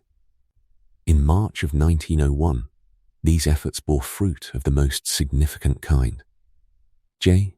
P. Morgan, the titan of American finance whose influence extended through railroads, steel, and banking, agreed to invest $150,000 in Tesla's enterprise. It was a sum that represented not merely money, but validation, the endorsement of the era's most formidable financial mind. In return, Morgan secured a controlling interest, 51% of any wireless patents that Tesla would generate. The terms, though they meant Tesla would not retain majority ownership, seemed acceptable in the context of the moment. With Morgan's backing, the resources needed to bring the grand vision to fruition would surely follow. By July of that same year, Tesla had selected his site, Shoreham, New York, situated on the north shore of Long Island, 100 miles east of Manhattan.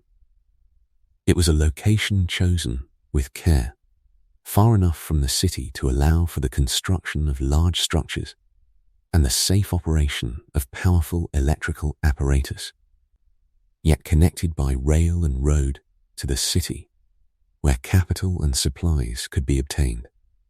The property itself would become legendary, though not in the manner Tesla had hoped.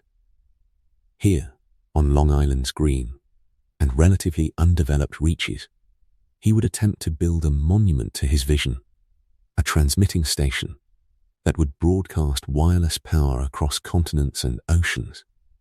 Yet even as Tesla prepared his grand plans, the landscape of wireless communication was shifting beneath him.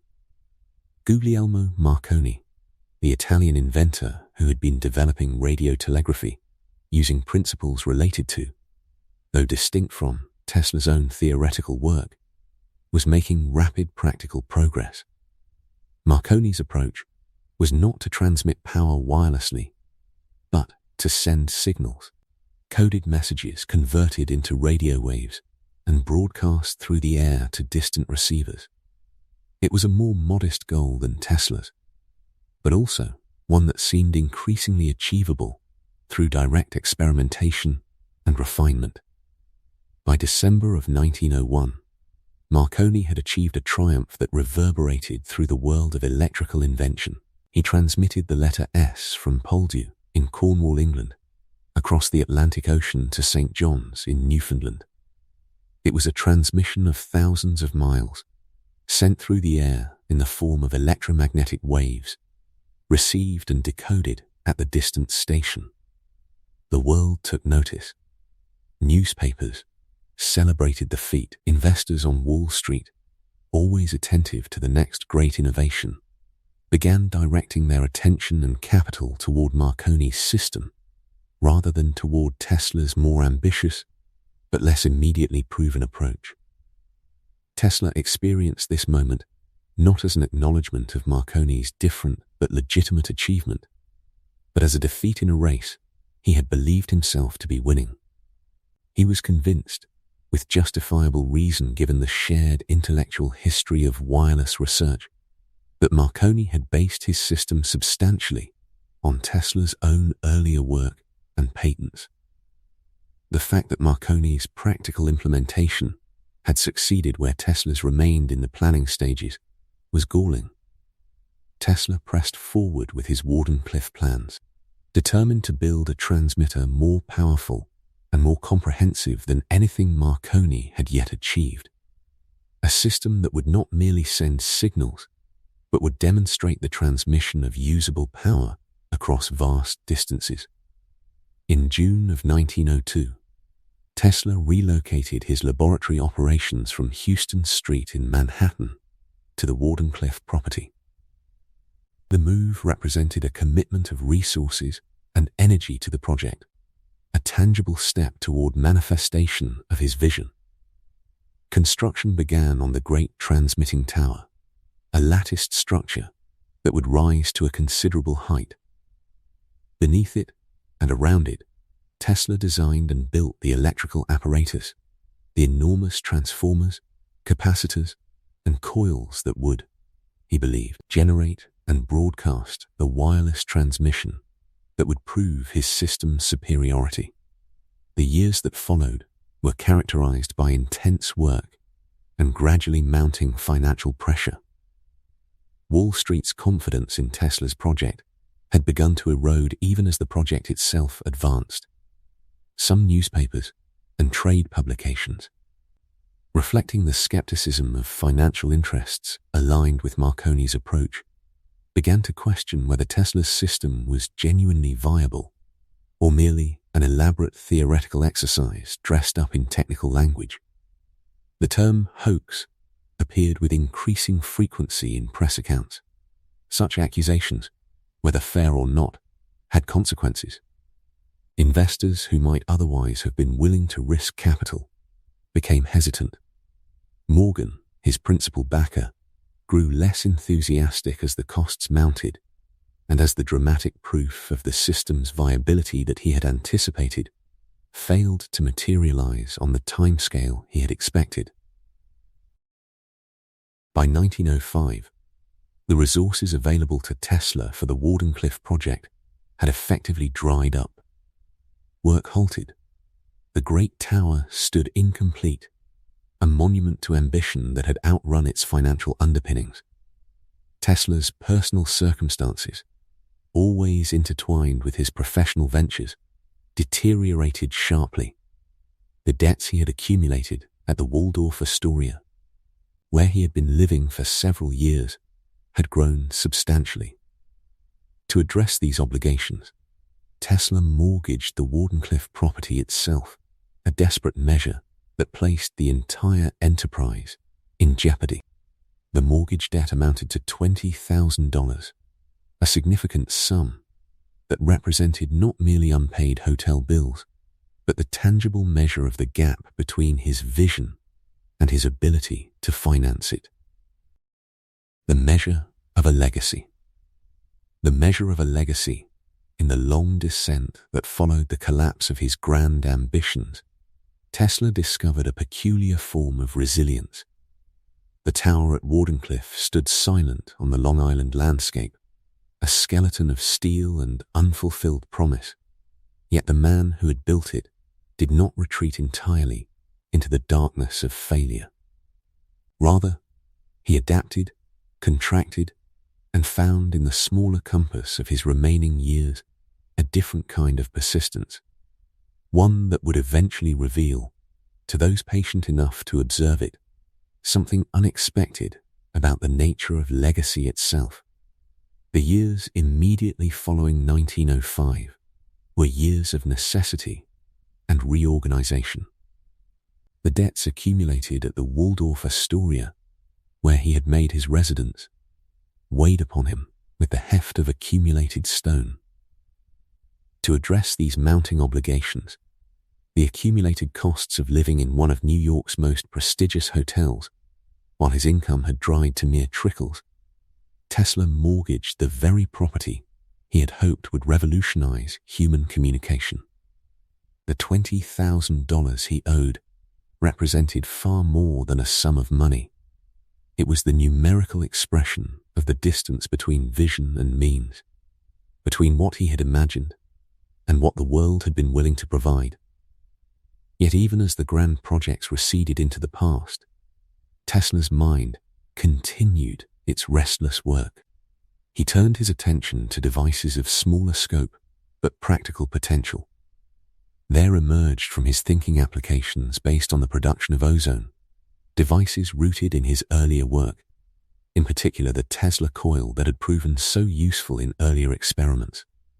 In 1900, he had established the Tesla Ozone Company, which marketed a device based on a patent from 1896. The mechanism was elegant in its function. Ozone was bubbled through different types of oil to produce a therapeutic gel, a substance that he believed possessed beneficial properties for the human body. Some years later, he conceived of a variation on this theme, imagining how such ozone-producing apparatus might serve as a room sanitizer for hospitals, where cleanliness and the elimination of infection were matters of constant concern. More speculative still were his theories regarding the application of electricity to the human mind itself. Tesla held the conviction that the application of electrical current to the brain might enhance intelligence, might awaken and sharpen the faculties of those less mentally equipped. In 1912, this conviction took concrete form in a plan both ambitious and peculiar. He crafted, with evident care, a proposal to transform a schoolroom into what he envisioned as an educational instrument. The walls themselves would be wired, and the entire space would be saturated, as he explained it, with infinitesimal electric waves vibrating at high frequency. The whole room, transformed thus, would become what he called a health-giving and stimulating electromagnetic field or bath. The plan possessed a certain utopian appeal, the notion that intelligence itself might be distributed like warmth or light, that dullness of mind might yield to the proper application of physical force. William H. Maxwell, the superintendent of New York City schools at that time, examined the proposal and, at least provisionally, approved it. Whether the experiment ever proceeded beyond this stage of approval remains unclear in the historical record, but the fact of its conception reveals the continued fertility of Tesla's imagination, even as his material circumstances contracted. During the First World War, as the world turned its attention to the technologies of destruction and defense, Tesla's mind moved naturally into channels of military application. In August of 1917, the magazine The Electrical Experimenter published his speculations regarding a novel use of electricity in warfare. He postulated that electricity might serve as a means of locating submarines, those vessels that moved invisibly beneath the surface of the ocean, presenting an unprecedented strategic challenge to naval forces. His method, as he described it, involved the reflection of what he termed an electric ray possessing tremendous frequency, with the resulting signal displayed upon a fluorescent screen for the observation of an operator. The concept, it must be noted, bears a superficial resemblance to principles that would later emerge in the development of radar technology. However, Tesla's assumption contained a fundamental error. He believed that high-frequency radio waves would penetrate water, an expectation that would prove incorrect. Yet, there is something poignant in the record of how later scientists evaluated his speculation. Miles Girardeau, who participated in the development of France's first radar system, during the 1930s, reflected upon Tesla's ideas in 1953. He observed that Tesla, lacking the means to carry his ideas into experimental reality, had been prophesying or dreaming. But Girardeau added a remarkable qualification. If he was dreaming, at least he was dreaming correctly. In his essential intuition that a very strong high-frequency signal would be required for such a task, Tesla had grasped something true about the physics of the matter, even if the specific details of his proposal would not function as imagined. In 1928, at an age when many men might have withdrawn entirely from productive work, Tesla secured a patent for an invention of remarkable novelty. The United States granted him patent number 1655, 114, for a biplane design capable of vertical takeoff and landing. The aircraft, as he conceived it, would gradually tilt through the manipulation of elevator devices during flight until it achieved the attitude and behavior of a conventional airplane. It was, by any measure, an impractical design, one that would never translate into a workable aircraft. Yet Tesla believed in it sufficiently to imagine that such a device might be manufactured and sold for less than $1,000, a sum that would have brought such technology within reach of a broad market had the design proven viable. Throughout these years, his living circumstances shifted with increasing frequency, each move marking another chapter in a narrative of declining fortunes. From the Waldorf Astoria, where he had resided since the year 1900 and accumulated substantial debts, he moved in 1922 to the St. Regis Hotel. There began a pattern that would characterize his remaining decades, periodic moves from one hotel to another, each departure leaving behind bills unpaid and obligations unfulfilled. The rhythm of these movements, from the St. Regis to the Hotel Pennsylvania to the Hotel Governor Clinton, from one address to another in the city he had called home, traced the arc of a life contracting spatially even as his mind continued its expansive wandering. Yet in the midst of this material decline, something else occupied his attention with an intensity that transcended practical concerns.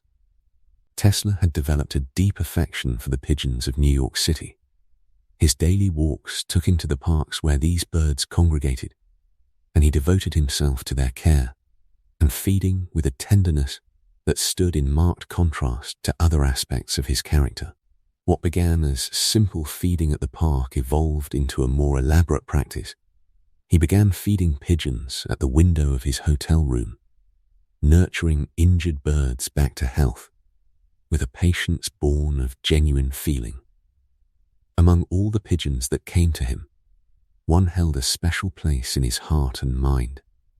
There was, he said, a certain injured white pigeon that visited him daily. For this bird, he expended remarkable resources, more than $2,000, a sum that in the economic conditions of those years represented a fortune. He constructed a device with his own hands, an apparatus designed to support the bird comfortably while her broken wing and broken leg healed, allowing the creature to rest in proper alignment as the bones knitted back together. These acts of devotion, however tenderly motivated, brought practical complications. The unpaid bills that accumulated in his wake, the complaints from hotel management about the mess created by the birds and their droppings, the disturbance caused by flocks of pigeons gathering at hotel windows, these practical objections mounted steadily. In 1923, the unpaid bills and the pigeon troubles combined to result in his eviction from the St. Regis Hotel. Subsequent moves followed similar patterns: forced departure from the Hotel Pennsylvania in 1930, from the Hotel Governor Clinton in 1934. At one point during this wandering, he took rooms at the Hotel Marguerite, another temporary shelter in the archipelago of hotels that constituted his world. In 1934, Tesla moved to the Hotel New Yorker, and at this moment in his long decline, something shifted. The Westinghouse Electric and Manufacturing Company, the very firm whose alternating current systems had been vindicated in the great electrical competitions of his younger years, began providing him with monthly support. The sum was not generous, $125 per month, but it was sufficient to pay his rent and provide a modest cushion against absolute deprivation. The accounts of how this arrangement came about vary in the historical record. Several sources suggest that Westinghouse was concerned, or had been warned, about the potential for damaging publicity arising from the impoverished circumstances in which their former star inventor now existed. The company had reasons of its own to prefer that the man whose work had been so central to their success should not deteriorate entirely into destitution. The monthly payments were characterized officially as a consulting fee, a designation that allowed Tesla to accept the support without surrendering to what he perceived as the humiliation of charity. It was a dignified fiction, maintained by both parties, that permitted the continuation of a life that might otherwise have become altogether unbearable. Chapter 6. The measure of a legacy. Yet even as Westinghouse provided this lifeline, Tesla's mind remained restless and prolific. The dignity of the consulting arrangement allowed him to maintain the posture of an active inventor, and in truth, his imagination had not dimmed with age or reduced circumstance. During these years, he pursued various commercial ventures that reflected both his inventive genius and his sometimes uncertain grasp of what the market might bear. He attempted to develop and market several devices based on the production of ozone, building upon work that stretched back decades. His Tesla Ozone Company had been established in 1900 to sell a therapeutic device patented in 1896, one that employed his famous coil to bubble ozone through different types of oil, creating a gel intended for medicinal purposes. The concept intrigued him enough that he later attempted to develop a variation of this approach for use as a room sanitizer in hospitals, imagining a future in which his discovery might protect the vulnerable and ill from invisible pathogens. More expansively still, Tesla became convinced of principles that seemed to bridge the gap between his electrical investigations and human physiology itself. He theorized, with apparently deep conviction, that the application of electricity to the brain could enhance intelligence. This belief crystallized into a concrete proposal in 1912 when he crafted what he described as a plan to make dull students bright by saturating them unconsciously with electricity. The vision was remarkably specific. He proposed wiring the walls of a schoolroom such that it would be saturated with what he called infinitesimal electric waves vibrating at high frequency, thereby converting the whole room into a health-giving and stimulating electromagnetic field, or bath. The proposal found at least provisional approval from William H. Maxwell, then superintendent of the New York City schools, a remarkable testament either to the persuasiveness of Tesla's conviction or to the openness of educational administrators to novel approaches in that earlier age. As the decades advanced and war clouds gathered over Europe, Tesla's mind turned toward martial applications of electromagnetic force.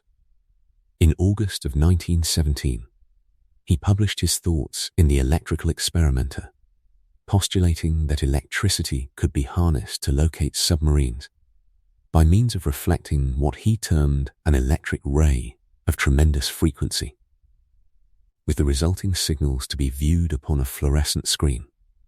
This conception bore a superficial resemblance to principles that would later underlie radar technology. Though Tesla labored under a fundamental misconception, He believed that high-frequency radio waves would penetrate water, a notion that proved incorrect. Yet his general instinct was not entirely without merit.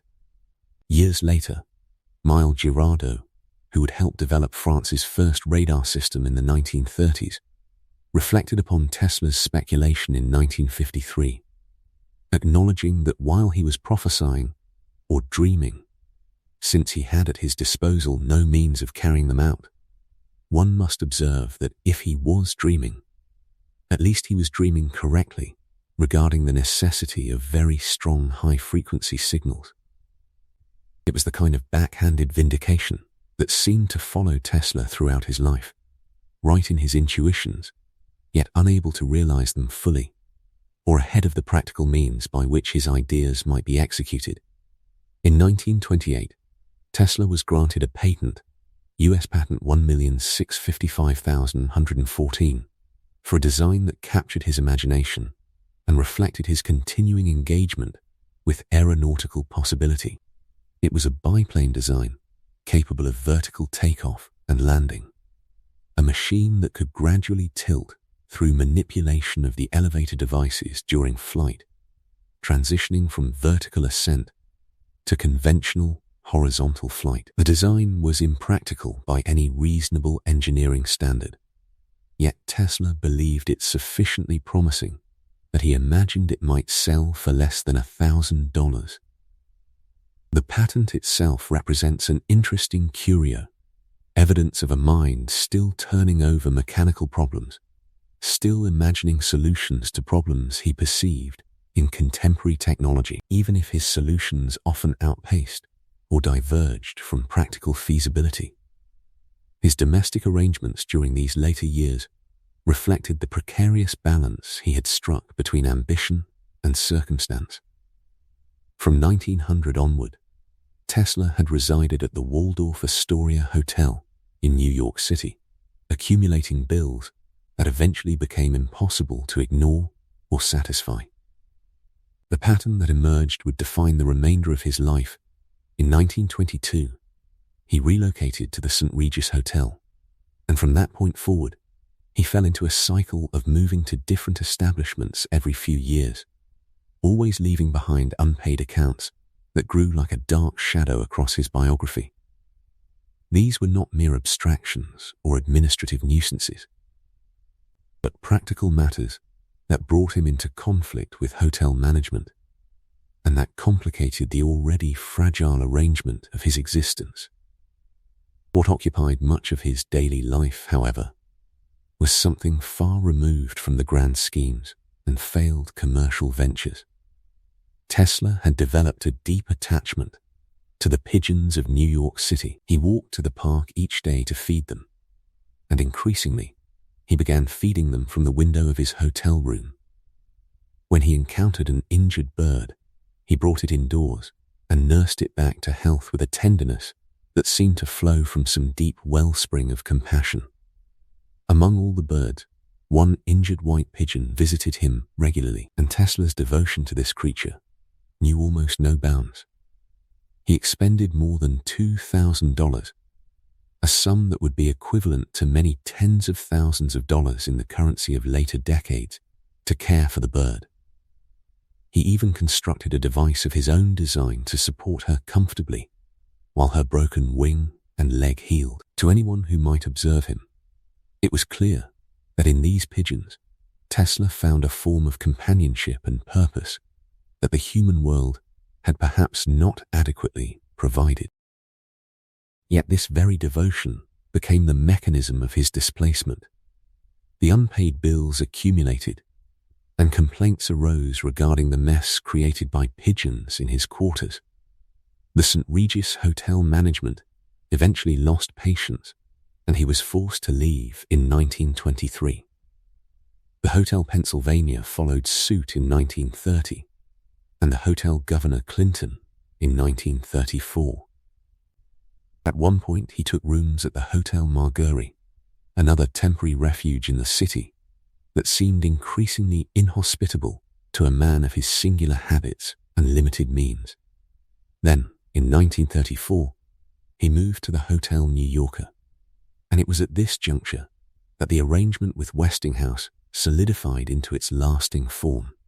The company agreed not merely to provide the monthly stipend, but also to pay his rent directly, a practical measure that addressed what threatened to become an intolerable situation.